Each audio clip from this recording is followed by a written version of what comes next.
Hey now, this is East Coast Gullwings, video number 11. I just started making a body on Saturday. Let's just say it was a very long day. Started at 6 in the morning, didn't finish till 10:30 at night. Had a couple guys here, some beer and some pizza for dinner, which made everything a little bit easier. Not much, but a little bit. I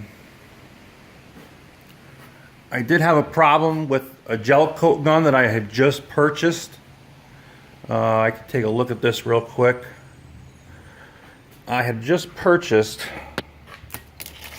let's see here, from ES Manufacturing, which as far as I know was a pretty reputable name. Here's the actual gun itself. It's got a 3mm tip so that it can push the resin out. So I got a pressure pot, and I'd like to show you the gun, but what the hell did I do with it? It's somewhere. I had to clean it out. Oh, here it is, right here in front of me. Duh. Okay. Yeah, this unscrews from here, and we have the hoses for the pressure pot right here. I'll just throw them on the floor because they're fucking garbage anyway.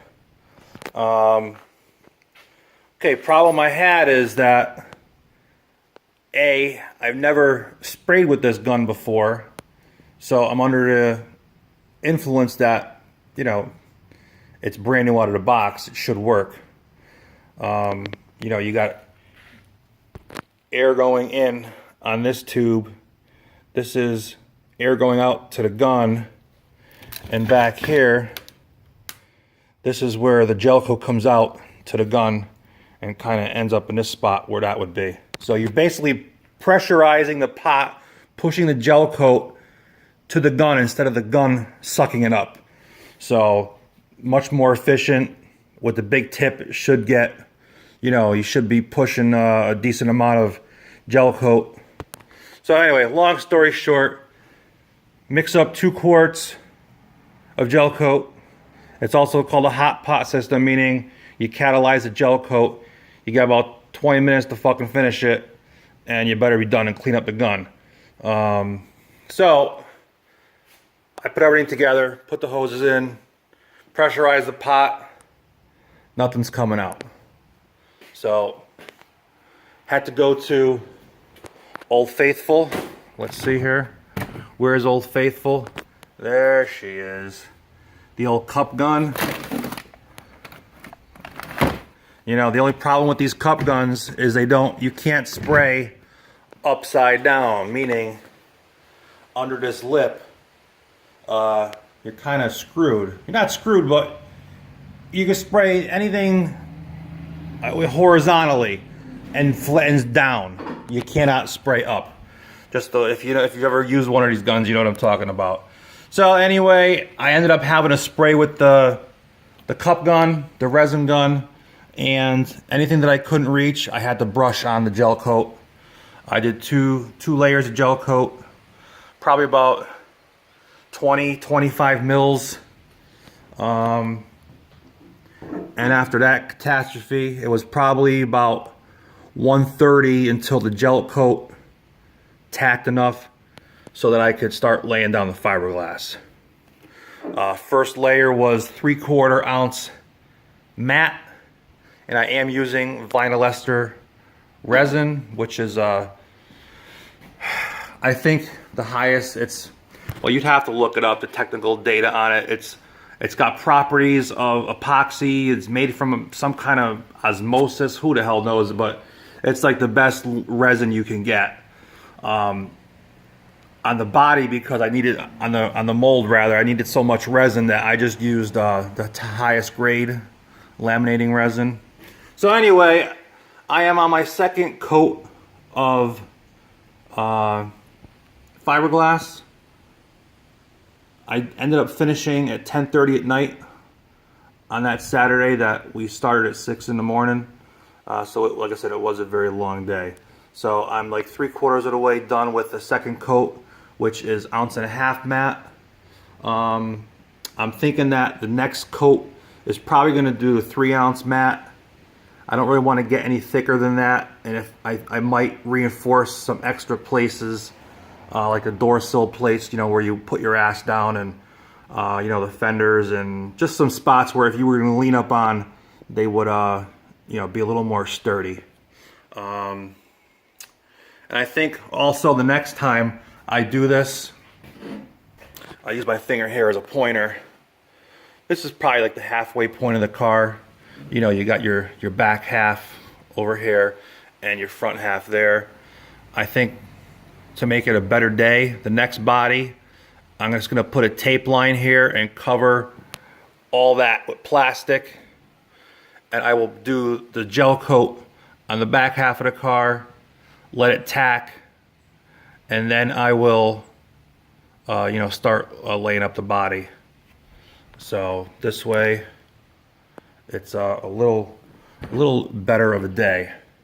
And you can see outside here, that's my Corvette for the donor body. I found a 77 Corvette. Story on the Corvette is, been looking for a Corvette for probably since June, and it's now September. I bought that about 3 weeks ago. I picked it up. I went to New York, I went to Massachusetts. All these Corvettes were pretty much, you know, some were good, and people were telling me the frames were all beautiful and this and that, and you go and look and it ain't what they say. So this car here, the story on that is, I found this car in Newtown. We're in Connecticut. So I called a guy back in June, and he was asking way too much money. He wanted over $3 grand for that fucking thing. There's no way. There's no motor, no transmission. So what I ended up doing was I just sat on it for a couple months. I called him about 4 weeks ago, went to look at it finally, and we bought it. And then when I go to sign the title, I look at the title, and the previous owner is my buddy's name who lives down the street. And it happens to be the car that he owned back when we got out of high school. So that's a pretty neat little story that the car ends up coming back to the neighborhood. And it's been through a couple owners. It was never registered. People put motors in it. The reason I bought this car was, well, not knowing that it was my buddy's old car, but there was a lot of new parts put into it, like the suspension wise, and a whole bunch of shit was done to it that actually my friend did back in when he sold the car in '97. So I mean, the parts are their parts aren't new anymore, but the car doesn't really have any miles on it because the car was never registered because the title is still in his name. So that's the story on the Corvette, but that body will be taken off and tossed away, and I will just use the running gear, the frame, for the first kit car. The reason being, I think, one is to make a tribute to Herman's cars using the Corvette frame, and secondly, it's a lot easier than building a tube frame right now.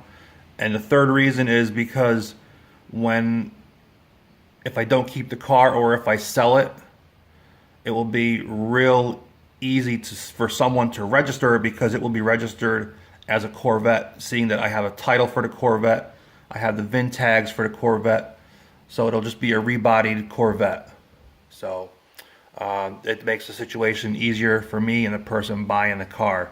I believe if you have a tube frame and you have to apply for a VIN, and you have to get a VIN, you have to go through all the inspections and everything, which isn't a big deal if it's done right, which is what it would be anyway, but it just makes it a lot easier.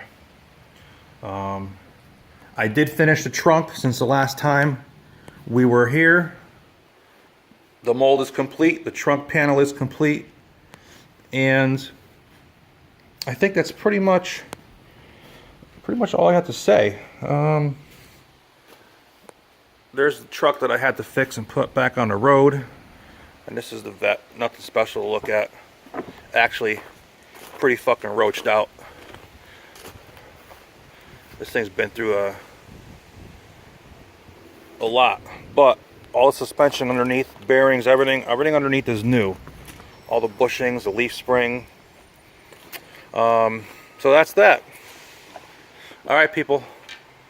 Don't forget to subscribe, watch all my videos, spread the word, and ciao, mein.